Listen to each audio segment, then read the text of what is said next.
Abdema elkarteak 2021 urtean adimen desgaitasuna duten pertsonek enplegu publiko bat lortzeko helburuarekin formakuntza proiektu bat martxan jarri zuen.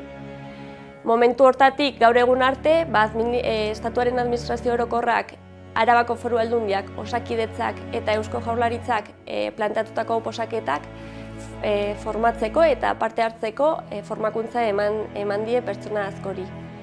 Lehenengo formakuntzan 9 pertsona bakarrik parte hartu zuten eta azkenengo hontan ia 60.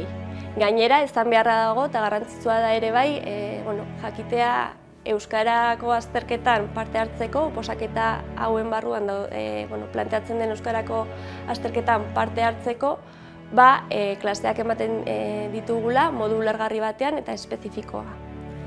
Abdema elkartean azkenean egin duena proiektu honekin da adimen desgaitasuna duten pertsonei aukera ematea leku bat eta formakuntza espezifikoa eta ulergarria izateko aukera eta modu batean ere bai adimen desgaitasuna duten pertsonek enplegua lortzeko aukera gehiago izateko leku hau aproposa iruditzen zaigu.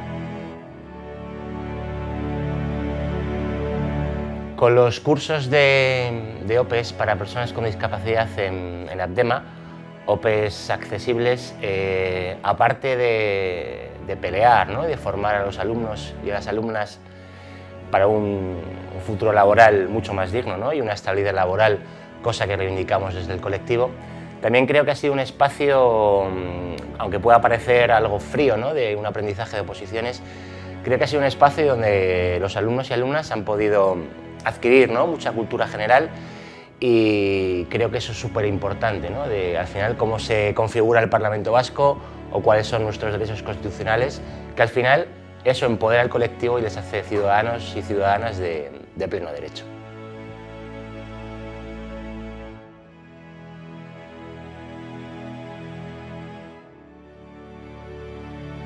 Abdemako oposaketen formakuntzari esker, Osakidetzako eta Eusko Jaurlaritzako oposaketetan parte hartu izan dut.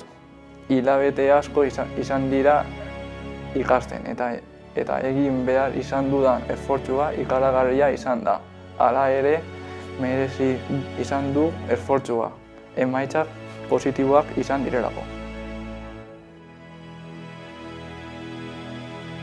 Desde marzo del 2023 estoy trabajando en el Archivo Provincial de Álava como funcionaria de carrera.